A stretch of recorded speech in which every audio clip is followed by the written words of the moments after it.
Mas tua família é cristã? Como que é essa tua história? Cara, a minha assim? família é brasileira, né, velho? Então, assim, Nasceu onde? eu sou de Recife. Deixa eu baixar aqui um pouquinho. É. Aí. De Eu Recife. sou de Recife, Pernambuco. A minha mãe é gaúcha de Rio Grande. Ah, é? Né? Então a minha família é do sul do Rio Grande do Sul, minha família materna, né? Ali, aquela região Bagé, Pelotas, Rio Grande e tal. Tenho familiares por lá. E meu pai, pernambucano, real, recifense e tal. Meu pai era bem velho, né? Tipo, meu pai nasceu em 1931. Caramba, velho. Mais velho que meu pai. Então Meu pai de 45. nascido, criado em Recife e tal. E aí, cara... Pô, quando você nasceu, ele já era mais velho. Já. Então. Meu pai me fez aos 56, pô. Caramba, velho. Eu tenho uma irmã que é mais velha que a minha mãe, 6 anos. Porra. Minha irmã mais velha. Cara. É muito louco. Mas aí, o Brasil é um país nada ortodoxo, né, nas coisas. Então, tipo, eu fui criado em colégio católico, já, o que é batata para o cara virar adolescente revoltado e sair da religião, sair da fé, né? buscar o contrário e fazer um monte de besteira.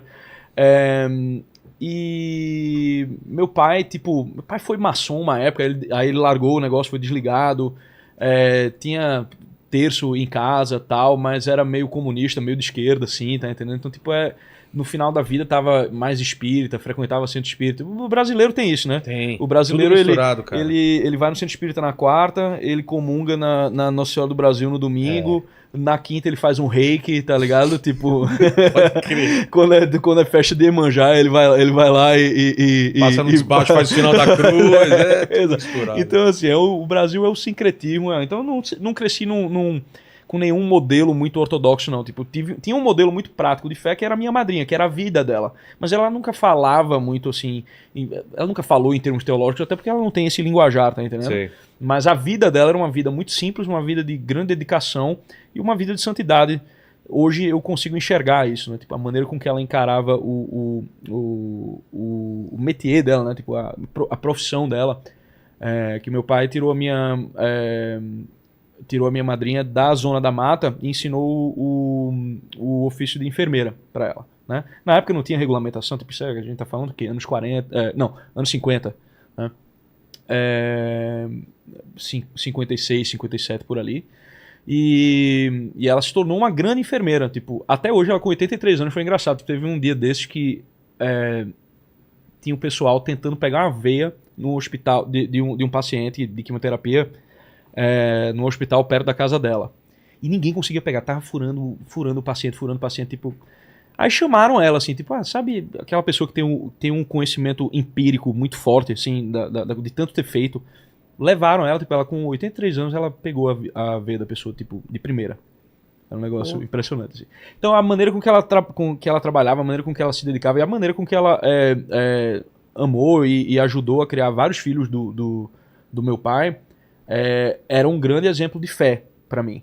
Mas eu não articulava isso ainda com doutrina e não sei o que lá. Porque às vezes o pessoal fala de cristianismo, o pessoal fica muito pensando, sei lá, na teologia, nas grandes questões que elas são pertinentes, né? Porque quando você está distante do acontecimento principal do cristianismo, que é a ressurreição de Jesus Cristo, você vai ter perguntas que vão surgir porque você não estava lá. Para as pessoas que estavam lá e que viram ele, viram ele curando os doentes, viram ele operando os milagres, viram ele ressuscitado, não tinha muita razão para dúvidas, entendeu? Porque era um fato consumado, né? Depois é que começa isso. Então, mais do que uma coleção de doutrinas, né, que a igreja foi, a partir do seu magistério, estabelecendo ao longo do tempo, ele é um fato que não desacontece e que ele continua deixando a sua marca no mundo. E tem pessoas que têm esse tipo de fé que não é muito explicável, tá entendendo? E esse era o exemplo que eu tinha. Agora, em termos de doutrina, ou de saber o que é que a igreja acredita, ou o que é que ela pede que a gente faça, tá? Isso aí eu nunca tive muitos exemplos, não.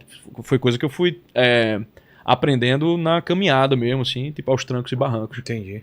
E você criança lá onde você morava, você fazia o quê? Era tipo periferia aqui de São Paulo, de brincar na Não, rua? não, Ou era mais... não era uma periferia, não. Era um bairro afastado que pouca gente conhecia. mais asfaltado ou terra? Como que Eu era? morava numa estrada de terra. Tá. Mas tinha uma estrada principal, que é a PE5, né, que é a chamada estrada de aldeia. Tá. Né? Em Recife tem a cidade que é baixa, né, tipo, cheia de alagamentos e depressões e tudo mais, né? E aí você vai indo para o oeste de Recife, tem uma serra, uma serrinha que vai subindo, e aí tem um platô bem extenso, e lá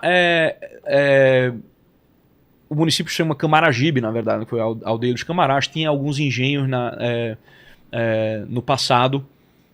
Tem um engenho muito famoso logo na entrada de Camaragibe, que foi da família de Maria Amazonas, foi um dos primeiros engenhos. Ele inclusive é mencionado por Gilberto Freire em Casa Grande Senzala. E aí tem esse bairro lá em cima que era um monte de gente que resolveu meio que desbravar o lugar. Era muita mata e tal. Hoje mudou completamente, né? Hoje tá cheio de condomínio e tal, mas meu pai foi um dos primeiros moradores de lá. Ele pegou um terreno lá e foi construir. E aí, pô, eu cresci tendo bastante espaço pra mim, assim, né? Tipo, não tinha muita gente pra conviver, é verdade.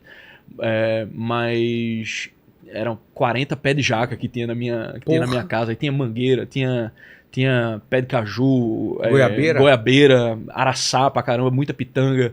A acerola meu pai não gostava. Araçá nem sei o que é. Araçá, ele parece uma goiaba, só que ele é menor, tá, e branco por dentro. Né? É já viu a goiaba branca, né? Tem a espécie sim. de goiaba. Pronto, imagina uma goiaba branca, que só é que pior menorzinha. pra você ver o bicho, né? Sim, o bicho sim, mistura. sim. E dá tapuru no araçá também. Então, se você deixar ele passar demais, assim, ele começa a ter os bichinhos. Começa a pegar tapuru. Então, tipo, eu cresci num lugar mais ou menos assim. Então, tive cachorro, perdi um monte de cachorro pra picada de cobra. Às vezes aparecia cascavel, às vezes aparecia jararaca e tal.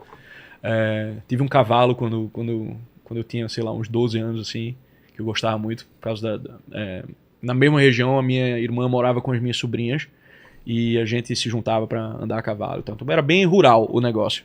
Mas eu estudava na cidade, no colégio salesiano, né? Então, tipo, todo dia eu acordava às 5 horas da manhã e meu pai me levava até